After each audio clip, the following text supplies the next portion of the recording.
So New Year always seems to be a time when it's just like, okay, fundamentals, come back to some fundamentals of our meditation practice, because sometimes we can make it quite, dharma practice can become quite complicated. There's many different avenues, different lines of inquiry, different approaches that we might take in dharma practice, but most every dharma practice or Buddhist practice has meditation at the heart of it. Of course, the Buddha represented here in wood behind us was a great adept in terms of meditation practice. It said that he had studied with a couple of different teachers of the day. Meditation was already a well-practiced tradition when he was in the world, and succeeded teachers in a couple of traditions, but was never really satisfied, pressed on with his meditation practice. And long after the Buddha's the awakening or enlightenment that we look back to and realize now, long after that event, continued to practice still sitting and meditation.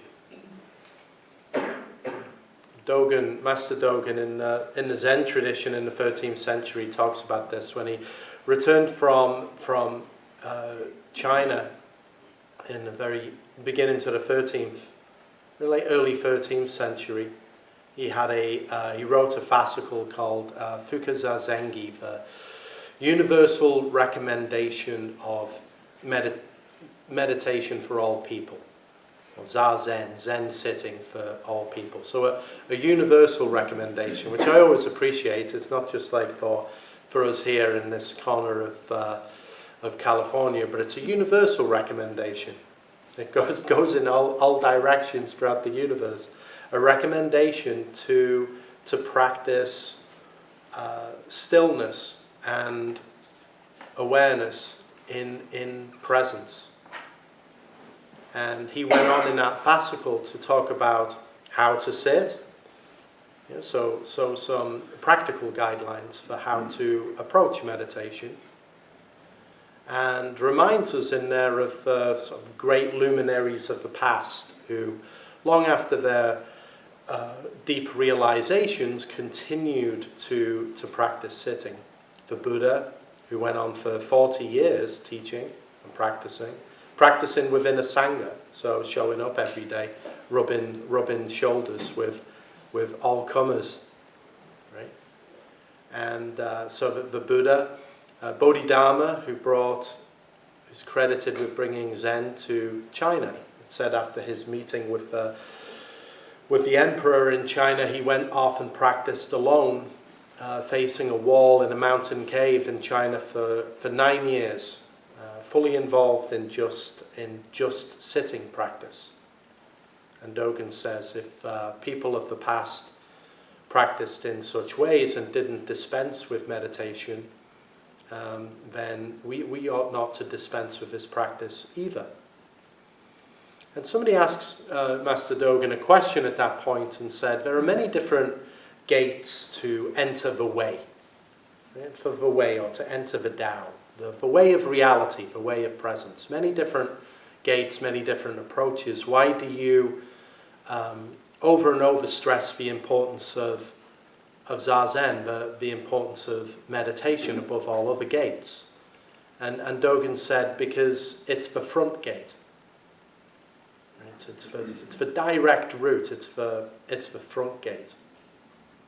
The front gate to realization. A few centuries later, another key Zen teacher, Master Hakuin, wrote basically an ode to meditation called the Song of Zazen, about the benefits of sitting meditation, the benefits of practice. He says at the beginning, sentient beings are intrinsically Buddha. So that's everyone here, everyone online, and it's a universal recommendation, so everyone in all directions, throughout the world and beyond.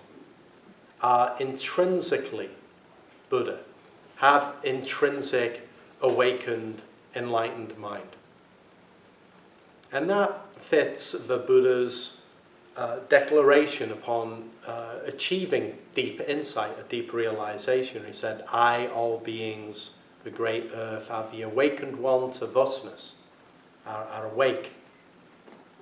So Hakuin, many centuries later, points this out and says, all beings, all people, are intrinsically realized Buddhas. Now, we may not feel that way, have that experience of feel, or attest to that. We might think, yeah, well, that might be so, but I'm not feeling it.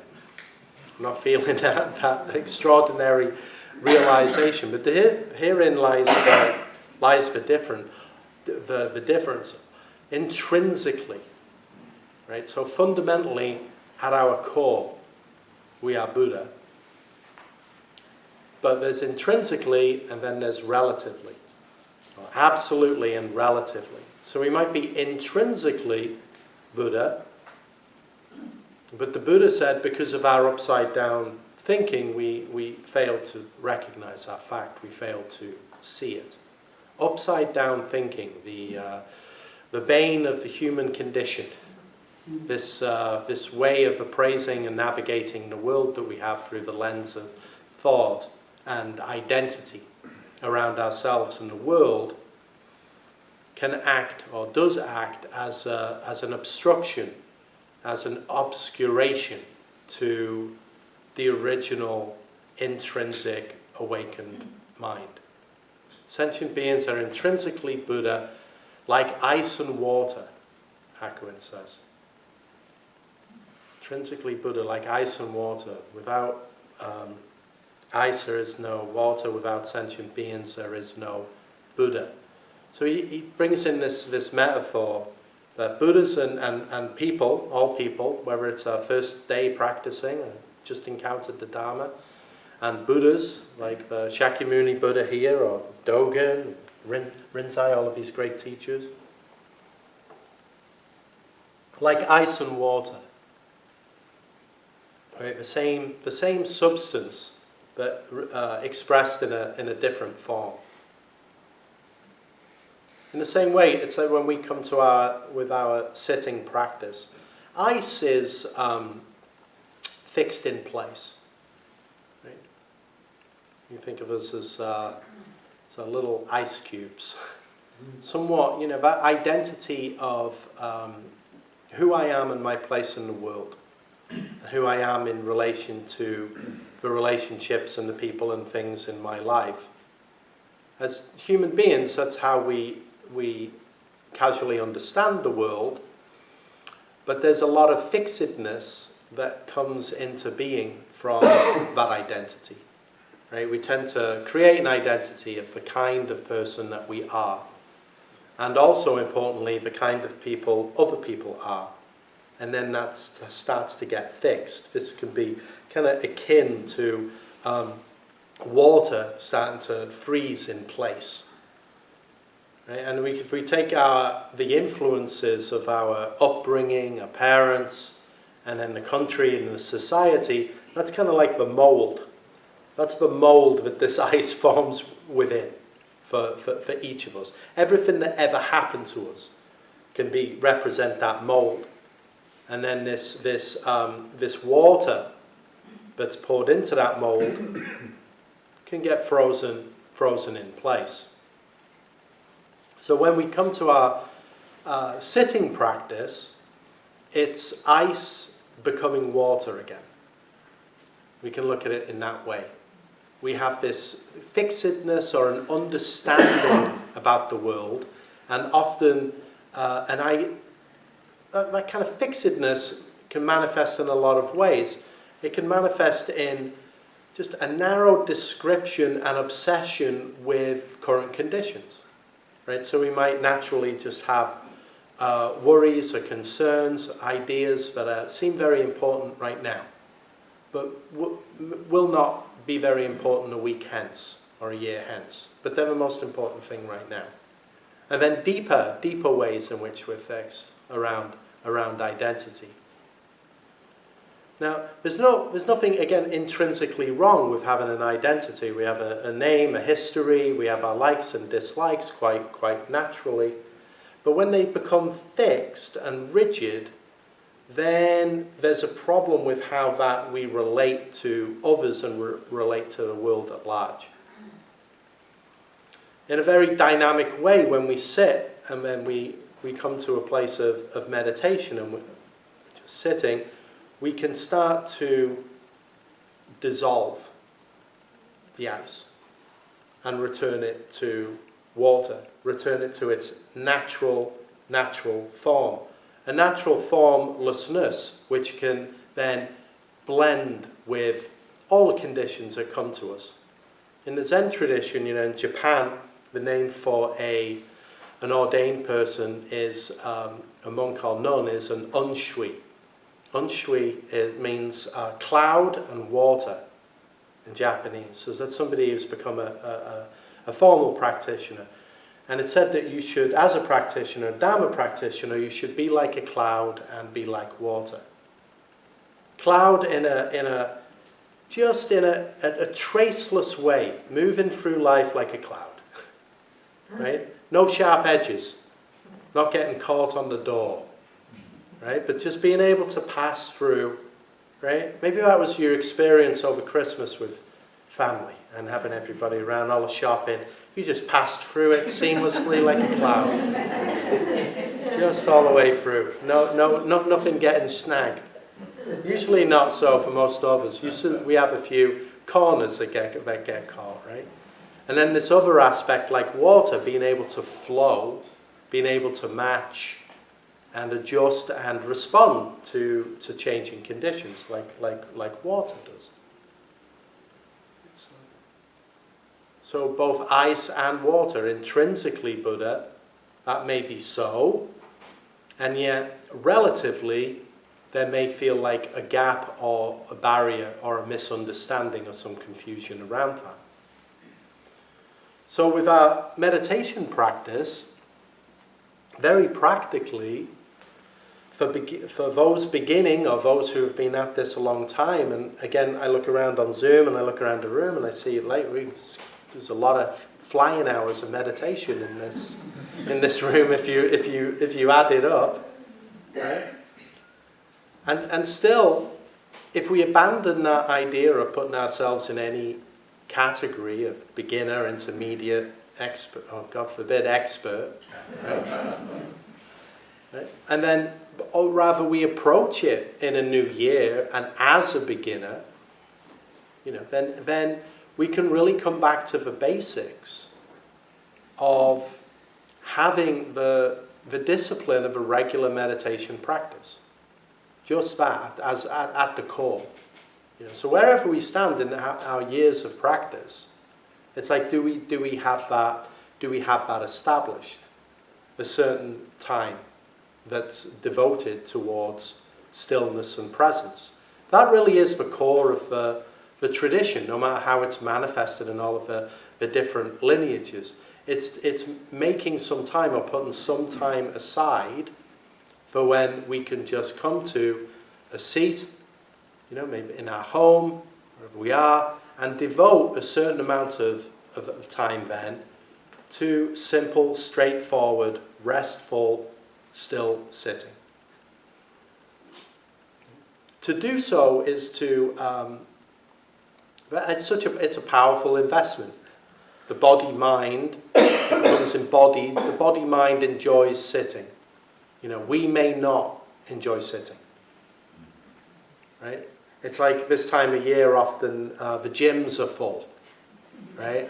I don't know if there's anyone who's yeah, I got the special offer, the New Year offer. It's like the natural impetus. Turn the year, okay, I'm going to drop a few pounds. I'm going to go to the gym. I'm going to, we can use that for a jumping off point. And as human beings, we play that game. It's good to do that. Reinvent, reboot, come back. We can refresh our meditation practice in the same way. To have a certain amount of time to decide to come to Sangha practice, and then to put ourselves into this sitting. Now, when we have this 30 minutes of sitting, it's what do we do with that? How is that expressed? How is the ice being melted? Or is it being kept at a constant cold temperature, comfortable in its ice tray? Right? That's a choice that we may face over and over, because there is work and effort in sitting. You know, if we wish to dissolve this water, to kind of continue the metaphor there, it isn't a matter of just showing up and then you sit. To some degree, but we can use that 30 minutes as if we're at the gym, but in a different way, right? It's like at the gym where it's like if you go, get in, get changed, work out, hit the shower, get out of there, right? In a meditation, it can be approached in that way. Different, of course, right? But come in, being at home, time to sit, bell is rung, and then immediately involve oneself completely in the practice of sitting meditation, however long that period is. And if you find it very difficult, even to sit for 5 or 10 minutes is much better than not to sit at all. You know, 30 minutes is a long time when you're beginning. And it is an ageless amount of time when you've sat for many years. Right? Timeless in the sense of the mind can deeply settle, and you may find that you are content, one is content to sit, be still all day. But often that takes a long time for that really to be realized, because as we're starting out or we're practicing, we have that seemingly endless chatter of the mind. Right? Particularly when we're beginning sitting, or long into our years of sitting as maybe so, that chatter of the content of the mind is really where the work lies. It's like, what is the relationship to the content when one is sitting? What is the relationship to the content? If we're in a place where having a busy or distracted mind is a problem, well, or it may feel that way. It may feel the mind is very busy, this is very difficult. You know, that is a gate through which I think everyone has to pass through that gate. Right? To just show up and to just sit with things as they are, including one's own busy, obsessive, into all kinds of thing mind. You know, through my years of practice, there's been times where that quality of mind, like restless thought, has really fallen off, has dropped off, and there's no thought for a period of time, right? Which one could mark on your calendar as like, oh wow, that was awesome. You know, that's the day. That's like when my thought was extinguished or fell off. It's nothing special in one sense, because that happens every night when you go to bed. Like, we're all rich in that experience of thought dropping off. A little different when you're also conscious and thought can stop for periods of time. You know, it can serve as like kind of encouragement as we practice. But I can say after 20 some years of being at meditation and sitting, I come in here today in these first days of January, sit down and then strike the bell, and then we're sitting for a while, and then it's I kind of sit, and then it's Alice in Wonderland daydreaming for, you know, it's just thought and all of this stuff just coming up. And then, you know, eyes close a little bit, and then there's a remembrance, oh, wait, oh, that's right. I'm in Long Beach, I should remember. I'm sitting here, give a talk shortly, but just like drifting or falling into daydream, and then the recognition of that, and then just simply coming back. Just coming back to what is most immediate, what is most real. Right? This is why I always say at the beginning, it's like sit and then open up the senses. Be active in the ears, active in the eyes, active in experiencing the environment. That way you align with the present experience. Right? It's like this little ice cube here that's full of thoughts and ideas and opinions and beliefs, gets choked up with the content. It doesn't feel like there's enough space.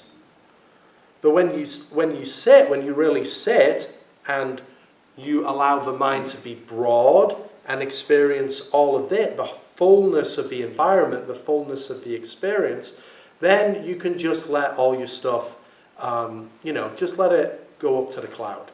Right? Just sync it up just let it go, sync it up with the world. There's plenty of space. Thought isn't a problem in itself. Right? You may sit and thinking about this and that. That's not doing it wrong. The doing it wrong part is adding to it or trying to push it away. That really is, in my experience, the essential shift of meditation. Welcome your mind as it is. Not how you wish it to be, but welcome things as they are. Not how you would prefer them to be. Right? You may be sitting and just feeling grumpy and tired. Right? Or kind of noise or things that might serve as distractions. But it's not, none of it, any of it, is no problem at all. The important part is to fully sit down and then fully allow and accept the self as it is. And let go or dissolve the lines between the self and other. Right? Because we all carry around that sense which is constantly those lines are constantly being redrawn. Right? Between self and other. What is me and what is different. As a human being, as this hapless primate that we are, right? We're doing that as we navigate the world. But when you sit, a sentient being is a Buddha. You're intrinsically Buddha, and it's Buddha that you allow to come forward then. And you drop off the restless ape who is annoyed by the door opening or a sound on the street. Right? That's the way we create other. This is welcome, this is unwelcome. And you can experience that in real time as you sit. But the Buddha is the one who sits and smiles and allows all things to appear as they are, internally and externally. So if it's thought that's coming up, thoughts about things, no problem. Movement and sound, no problem. Nothing is intrinsically a problem. There is just sitting and richly, deeply experiencing this world as it is. As simple and as profound and as difficult as that. When we sit in that way, then you are unfixed, unfrozen. No longer like a tight cube of ice. Right? But the mind then, it becomes much more open and flexible and allowing. So like profound, absurdly simple in that way. Why not, when you sit and meditate, cease manipulating this experience? I was going to say your experience or my experience, but that's extra. There's just this world. There's just this experience. We're always manipulating it, for good and for bad. Right? That's the life of being a human. But human beings should spend some time as a Buddha, at least in sitting, where you refrain from manipulating experience. When one does so and sees and realizes that deeply, then there's no problem in the world. There are no problems in the world. Now, when you get up from the cushion, you'll probably go forward and find some problems, right? Because the world is full of relative problems. There's nothing but problems. But intrinsically, there is no problem. And that's the work of meditation, is to see this intrinsically no problem. Everyone, everything in the world is seen, experienced, and welcomed just as it is. To experience this is then true refuge. Meditation is refuge in that sense, right? Because we're all living full, busy lives. Working, running around town, doing 101, 10,000, however many things. So to have a core practice that you come back to, where you can let go of the to-do list, get off the wheel of a treadmill for a period of time, and just return to just base present experience, then that is can be a place of real rest and refuge. But the realization that's found in this sitting, in this present experience, one can then see that when you move and we get up to the next activity, what changed? Relatively, things may change, but intrinsically, nothing has changed. Right? We sit meditation to realize that all of our life is meditation. And when all of our life is meditation, you don't need the word meditation any longer. When we're present and aware, you don't need the words present and aware.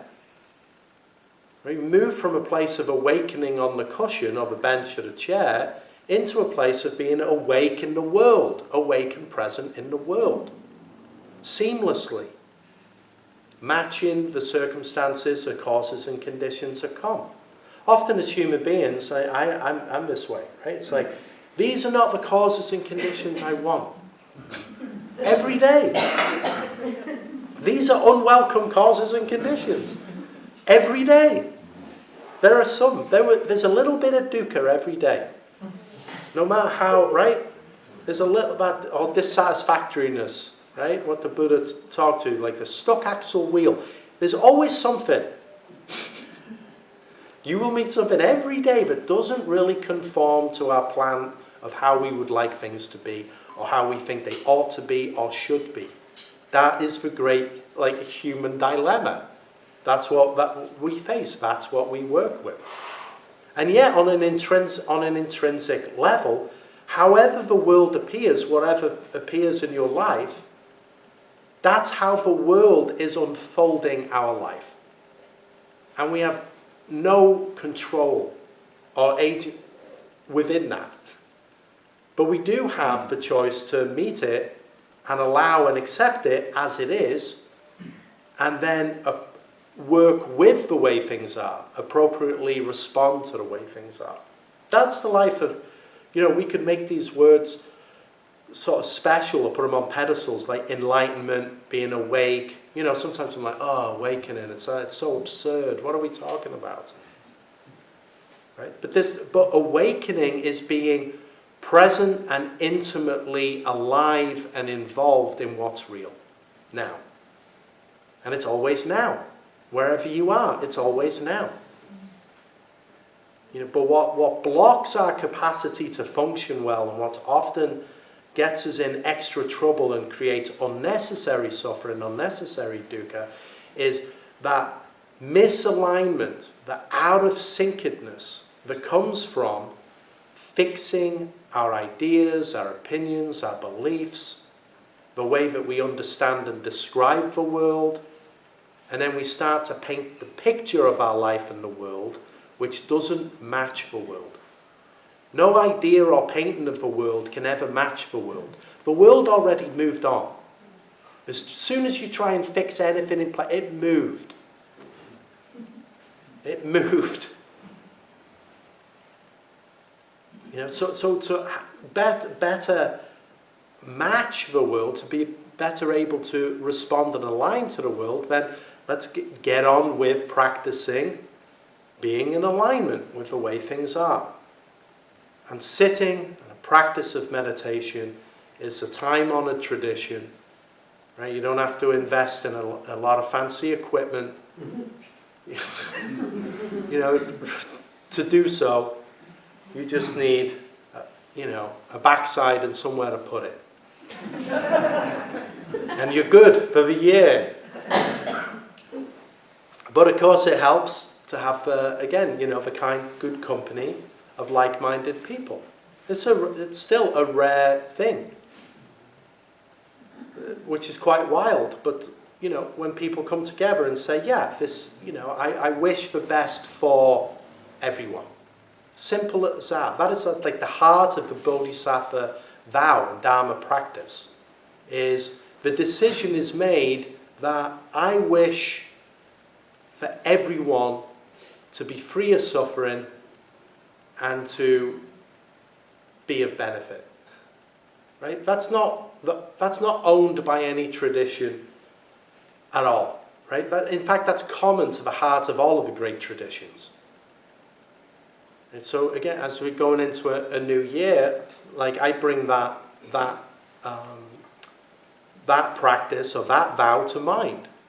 You know, how do we want to live in the world with the time that we are, the time that we have, and to just live, to just have that, to have a time to do our very best with difficult causes and conditions. The world is exhausting, our lives are challenging.